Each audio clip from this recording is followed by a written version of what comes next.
हे आपण ही स्टोरी ही नुसती स्टोरी म्हणून समजू नका. जी रियालिटी भीष्माच्या आयुष्यात झालेली आहे ना, ती रियालिटी आपल्या आयुष्यात पण होते. आपल्या वाट्याला आलेली प्रत्येक माणसं ही आपल्याच कर्माची फळं आहे. भीष्माची आणखीन एक स्टोरी तुम्हाला कदाचित माहिती नसेल. काय झालं होतं की भीष्म आता जो त्याने जी शपथ घेतली होती की मी लग्न करणार नाही, त्याच्यामध्ये मग त्यांनी त्या अंबालिकेला फसवलं होतं, जबरदस्ती आणलं होतं, पत्नी केली होती की अं, हे झालं नाही. तिच्याशी तो लग्न करायला तयार झाला नाही. तिने आत्महत्या केली आणि मग श्रीखंडी म्हणून जन्माला आली आणि त्याचा मृत्यूचं कारण झालं. हे पण त्याच्या कर्माचं फळ. परत शकुनीचं जे गांधार नरेश होता, आपल्या आंधळ्या भावाला एका राजाची पत्नी, म्हणजे राज्यातली मुलगी पत्नी म्हणून बनवायची जबरदस्ती. आणि त्याच्यावरती त्यांनी भीष्मनी कर्म काय केली होती माहितीये की त्या गांधार देशातले जेवढे पण ते राजकुमार होते, जे त्याला विरोध करत होते, जिचे भाऊ होते, जे सगळे नातेवाईक होते, त्या सगळ्या नातेवाईकांना त्यांनी आपल्या हस्तिनापुरात बोलवलं होतं आणि एक एक करून त्या माणसांना तो संपवत होता, भीष्म. मग ही गोष्ट त्यांना समजली. त्यांनी शकुनीला सांगितलं, हे बघ, आम्ही तर मरणार आहोत, तू मरून आपला वंश संपवू नकोस. तू काय कर, आम्ही मरू ना, मग आमच्या ज्या काही अस्थी असतील ना, त्या अस्थींचे असे ते पासे बनव, ज्याच्यामुळे तू या हस्तिनापुराशी वाट लावशील.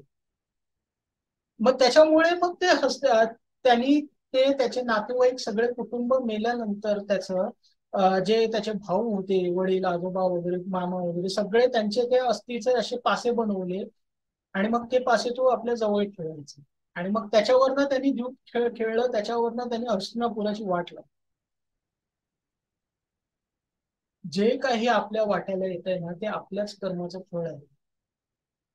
मग शनी महाराज काय करतात आहे, त्यांचं जे दशम स्थान आहे म्हणजे आपलं सातवं स्थान, त्याच्यामध्ये जो आपला लाईफ पार्टनर आहे त्याच्याकडनं आपलाच अहंकार, आपल्याच कर्माची फळं ही आपल्याला संपवायला मदत करतात.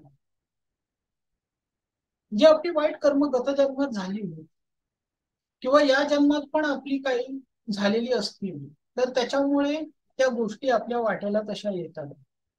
आणि त्याच्यावरती जर आपण आणखीन टॉर्चर करत राहिलो, आणखीन आपण म्हणजे, मी असं म्हणत नाहीये की एखादा माणूस अगदीच वाईट आहे किंवा कुकर्मी आहे किंवा एखादी बाई अगदीच तुमच्या घरादाराची वाट लावते तर तिचं सगळं सहन करत राहायचं, असं मी म्हणत नाहीये.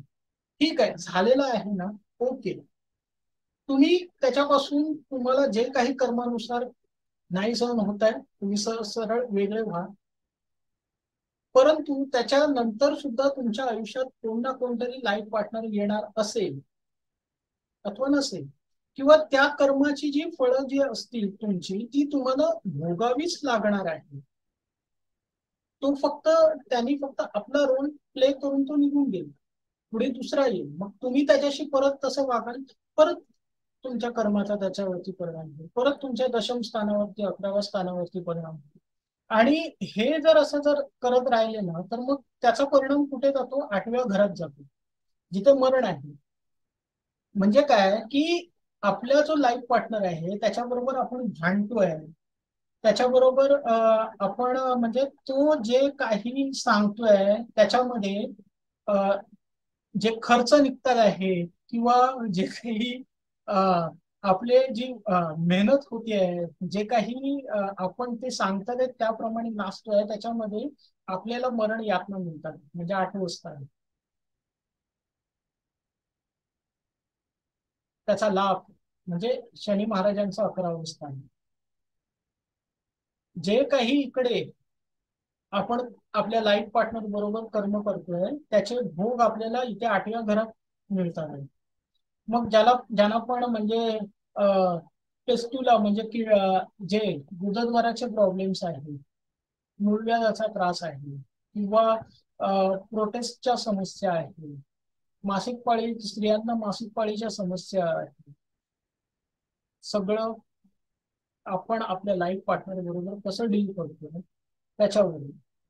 आता हे डील करणं म्हणजे काय आहे थोडक्यात समजून घ्या. डील करणं म्हणजे त्याची प्रत्येक गोष्ट मान्य करणं, म्हणजे त्याला अगदी हे करणं असं नाही, तर त्याचा जो काही त्रास होतोय माझ्या आयुष्यामध्ये, हा मला त्या स्तरावरती घडवण्यासाठी होतो. माझ्या कर्माचं शुद्धीकरण करण्यासाठी होतो. या भावनेने त्याच्या विरोधात कुठलाही राग किंवा कुठलाही द्वेष न ठेवता, त्याच्यामुळे समाजाला, नशिबाला, परमेश्वराला दोष न देता आपलं कर्म निष्काम भावनेने करत राहा. असं जर करायला लागाल, बघा तुमचे सगळे जे काही प्रॉब्लेम्स आहेत ना या 10व्या स्थानाचे, ते रिसॉल्व्ह व्हायला लागतात. कारण ज्यांचं पण पटत नाहीये ना, त्यांना बद्धकोष्ठता आहेच आहे, हा पहिला प्रॉब्लेम. टॉयलेटचा प्रॉब्लेम हा आहेच, गॅसचा प्रॉब्लेम आहेच, पोटात गॅस होतो, ऍसिडिटीचा प्रॉब्लेम आहेच. ही रियालिटी आहे. सो हा शनी महाराजांचा पहिला पाठ आपल्या आयुष्यात. आता हे 10वं आणि 11वं स्थान शुद्ध करण्यासाठी आपल्याला आणखीन काय करावं लागणार आहे ते आपण बोललो. इथपर्यंत समजलं? ह्याच्यावरती कोणाला काही विचारायचं आहे? काही प्रश्न आहेत?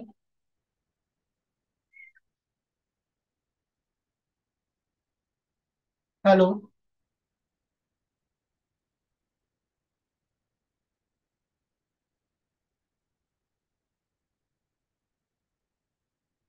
नाही. ओके, पुढे घेऊ का? कंटिन्यू करू पुढे? हो हो हो घ्या. हा. ओके. आता बघा परत, आता या पत्रिकेमध्ये 4 प्रकारचे आपले काय म्हणू त्याला, 4 प्रकारचे योग हे असतात. one second. केलेलेच ना? हा. तर पत्रिकेत हे आपल्या 4 प्रकारचे त्रिकोण असतात, ज्याला धर्म त्रिकोण म्हणतात, अर्थ त्रिकोण म्हणतात, कर्म त्रिकोण म्हणतात आणि मोक्ष त्रिकोण म्हणतात. ज्याच्यातला अर्थ आणि कर्म त्रिकोण हा आपल्या पैशाशी संबंधित आहे. आता अर्थ त्रिकोण कसा बनतो, तर 2, 6 आणि 10 हा आपला अर्थ त्रिकोण पत्रिकेचा. 2, 6 आणि 10. आणि कर्म त्रिकोण कुठला आहे, तर 3, 7 आणि 11 हा कर्म त्रिकोण. म्हणजे 2 आणि 6 मध्ये आपण जे काही करू त्याचं फळ आपल्याला 10व्या स्थानात मिळतं. 3 आणि 7 मध्ये आपण जे काही कर्म करू त्याचं फळ आपल्याला 11व्या स्थानात मिळतं. आता पहिली गोष्ट आपण समजून काय घेतली की शनी महाराज आपल्याला पहिलं म्हणजे जे त्यांचं दशम स्थान आहे, त्यांचं जे कर्माचं स्थान आहे, म्हणजे आपलं अपोजिट लाईफ पार्टनर, त्याच्याबरोबर जर खटके असतील आपले, तर त्याच्यामुळे त्या गोष्टीमध्ये आपल्याला अडथळा येईल, म्हणजे आपले अडकलेले पैसे विकर्म अडकतात. आता हे 10वं स्थान जसं शनी महाराजांचं आहे, त्या 10व्या स्थानाबरोबर 11वं स्थान जिथे आपला लाभ आहे कर्माचा, हा कर्माचा लाभ मिळण्यामध्ये हा 11 नंबर म्हणजे त्याचा संबंध 11 रुद्रांशी आहे. म्हणजे काय झालंय की जे कोणी ग्रह असतात ते आपल्या कर्माचा जो काही हिशोब आहे, जी फ्रिक्वेन्सी आहे, ती फ्रिक्वेन्सीचे जे काही सगळं जे पॉवर ऑफ ॲटॉमी आहे ती शनी महाराजांकडे देतात. आणि मग शनी महाराज ती त्यानुसार आपल्या आयुष्याचा जो काही कारभार आहे तो 11 रुद्रांकडे देतात. ब्रह्मपुराणात सांगितलेलं आहे की 11 रुद्र जे आहेत ते आपल्या आयुष्यात म्हणजे महादेवांचं काम काय आहे, सृष्टीचा विनाश करणे. म्हणजे आपल्या वाईट कर्माचा जो जी फळं आहे, आपल्या आयुष्यात जे अडथळे आपल्याला भोगायला मिळतात आहे, जे काही प्रॉब्लेम्स येतात आहेत, त्याचा संबंध आहे आपल्या 11 या स्थानाशी, म्हणजे 11 रुद्रांशी. हे 11 रुद्र आपल्या आयुष्यात अडथळा क्रिएट करतात.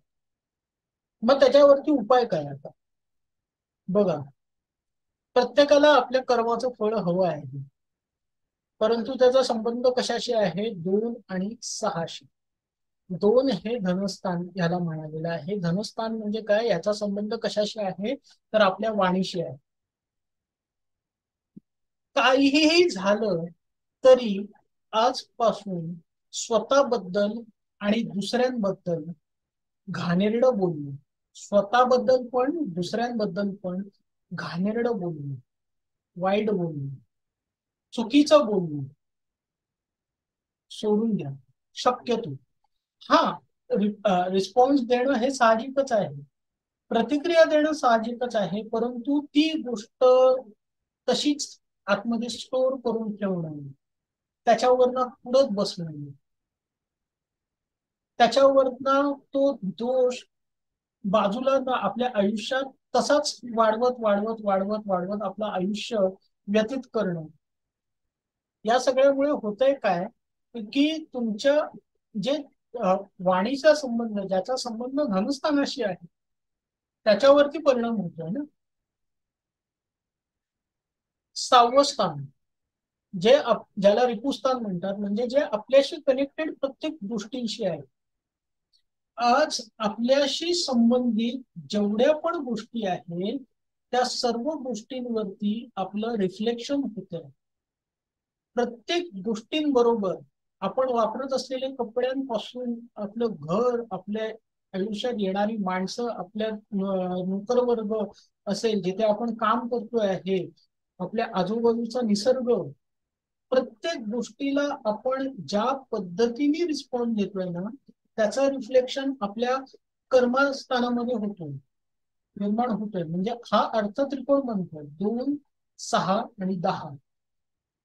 जे काही इकडे करतोय त्याचं फळ कुठे मिळतंय, 10व्या स्थानात.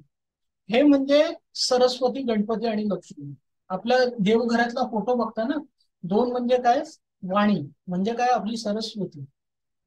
मग सरस्वती जर व्यवस्थित ठेवला, काही झालं तरी दुसऱ्यांबद्दल, स्वतःबद्दल कोणी धुणी काढायची नाही, वाईट बोलायचं नाही. तोंडावर एक आहे, पाठणा एक आहे. फालतू चर्चा करत बसलेलो आहे, ज्याचा जीवनात काहीही अर्थ नाही. आपल्याला वाटतं आपण लोकांच्या तोंडावर एक आणि पाठणा एक बोलल्यावरती त्यांना कुठे कळते. पण आपण ही गोष्ट विसरतोय की शनी महाराज हे छाया स्वरूपात, आपल्या आत्मस्वरूपात आपल्या बरोबर आहे. ते बघतात आहे, ते बोलतात, तू बोल बेटा बोल, मी 10व्या स्थानात तुझी वाट लावतो बरोबर. असं कर्माचं सगळा प्रोग्राम चालू असतो आपल्या आयुष्यात.